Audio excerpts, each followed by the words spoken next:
Okay, molweni bethina namhlanje egameni nje lika Yesu. Ya sizawufunda ke namhlanje lena ingoma ethi nawe ungamthatha umenze owakho akubiyele umhlenge wami. Ubeyaqala ke ukudibana nathi ke ndiye advise into bana ke ngoqala ekuqaleni uyofunda ke kwi-videos as before ezi njonge kapha ku YouTube khangela nje i-videos ezibhale Funda iKeyboard apha siqala khona. Then ke uqhubekeke ke nokuzangeneno ngoba kuzoba khona abamhlawumbe ungabhideka khona apha. Masiye ke sidlala le ngoma ke ethi nawe ungamthatha umenze wakho. Nisokole nyani kapha ke bazalana bandizama ukuthi le ngoma ndiyenze ibe simple ngendlela engumangaliso so that no at least ungabi konzima for wena ba uyifunde. Yeah, so sizayiqala ngolu hlobo ke ndizave ndiye nje pha kule iCeyboard le ethi nawe ungamthatha. Ithi mos nawe ungamthatha umenze wakho akubiyele umhlengi wami. Okay, masiye ke ithi nawe ungamthatha umenze wakho akubiyele umhlengi wami. Nawe ungamthatha umenze wakho akubiyele umhlengi wami. Singayenza simple kanjalo singamfaki lo 11 mhlawumbe ekuqaleni ke just for into yobana ukukhala nje ukufunda because benzama nomba udlala i-chords ezimbalo so that ukwazi ukufunda kakuhle i-keyboards.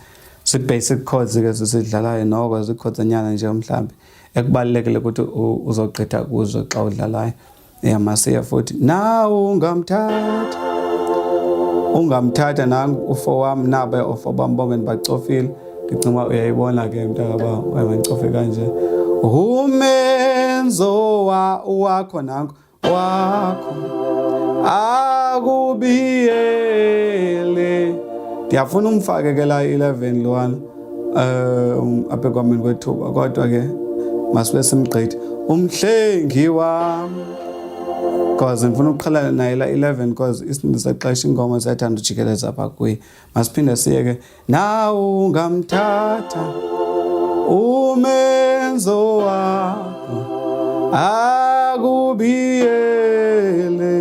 umhlengi wami. Unotice ke into yobana njengoba besenditshilo before le number ngesystem yam le i-wrong ngokwendlela ekufundiswa ngayo i-keyboard but now ndizibala nje ezi numbers ke mna ke based on inumber ye-chords endizongezeleleyo. Amen. Sigqithe ke apho kule ndawo leyo. Masiye futhi ke nawe ungamthatha umenze wakho akubiyele umhlengi wami. Nawe ungamthatha umenze wakho akubiyele umhlengi wami. Izingo lohlobelo ungayifunda iphinda-phinde ke le ngohlobo esendikufundise ngayo. Nawe ungamthatha umenze wakho akubiyele umhlengi wami. Lo wani lo luphinde uqale ngayo pha kula nawe lo ungamthatha phaya nawe okay masimfakele naye la wani pha kula ndawo kwenza ungazubhidiseka. Asiye futhi nawe ungamthatha. Okay, nawe ungamthatha umenze wakho akubiyele umhlengi wami. Nawe ungamthatha umenze wakho akubiyele umhlengi wami. Asike sifake nansi ne-beat yethu. Okay, ke sifake nje i-beat yethu apha ke u-67 i-beat yethu kulena but ke ungabi nawari wena uba ukazazi into ze-beat mntakaba ungabi nawari yezo zinto ezo zinjalo ze-beat kodwa ke ngu-67 apha itempo yam ndayibeka nje ku-53 ndizama ukubonisa uba iyakwazi udlaleka nangolu hlobo ke. Nawe ungamthatha umenze owakho akubiyele umhlengi wakho. Ndimyekile la 11 uyambona bas. Umenze owakho akubiyele umhlengi wakho. Ifunda ngolo hlobo la isimple injalo ke le ngoma yethu namhlanje siyifundayo. Then ke ngoba uyafuna ke i-advanced anyana level kanye i-level nje ngaphezulwana kunalena ke ngo singamfakela lo 11. Nawe ungamthatha umenze owakho akubiyele umhlengi wakho. Nawe ungamthatha umenze owakho akubiyele umhlengi wakho. Yenye level engaphezulanyana kwalena ke ngokuleyo ke noba uyifaka ngebeat ke wena uthela chunje uzifundele. Xa sesinyusela ke ngoku level engasenhlanyana ke ngoku ithandwa nobu difficult anyana ke ngoku yona le, but wena ngicela usitike kulena sendigqithe kuyo if usayifunda. Practice yona practice up until uthi ubuyibambile ba ihamba ngalophi na uhlobo.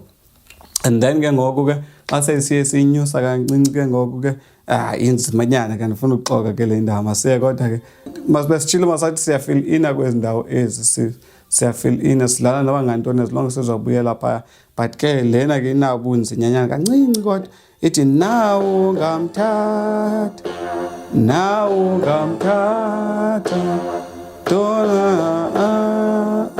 okay masiye ngapha kweli cala ke.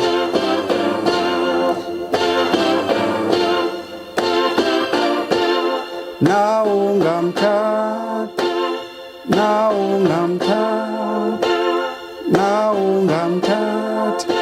cimba uyayibona ke uzayimane upractice ke njalo kodwa ke ngicela ungazisokolisi ngalena indawo because ngakusokolisa yona kumhlawumbe ukuzifunda ezinye izinto ezi ubusayibhekini yabona.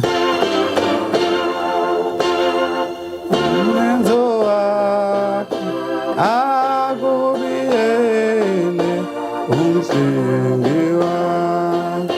Ithi nawe ungamthatha umenze owakho akubiyele umhlengi wakho. Inabo ubunzinyanana ke le ndiye ndazama ke bendizama ukuba ndingayibhala ndabonga wow hayi mntaka kunganzima amen. Kodwa ke mhlawumbe ungayislowsha down le video manje uzizamela ukuthi uzibukelele ke maybe ungaphuma nento amen. Ndicinga uba sigqibile for namhlanje ke ukufunda i-tutorial yethu yale ngoma. Kunomuntu owandisekelela ke ndayivuyela kakhulu into ayenzile nansi imessage endithumelele yona apha besithi ke ngofuna account number yami for uba esikeleleka yile nto leni ndiyenzayo wathi ke ngofuna uba anganikela. So nawe kube uyafuna unikela ke mntakabawo ke nansi account number ndiqamba mandiyifake ke ngosensi bebaninzi ke nabantu abaye bandithumelele ke le bandifunele account number amen. Otherwise it's free zone lessons zami so kodwa kube uyakwazi unikela unganikela. God bless you all. Followishe ke nazi kazami ipages zami Facebook ndiyafumaneka Pst Bathandwa Cwasi ngibhala everyday pa intshumayelo zami. And then go TikTok and on YouTube. God bless you all in Jesus' name. Amen.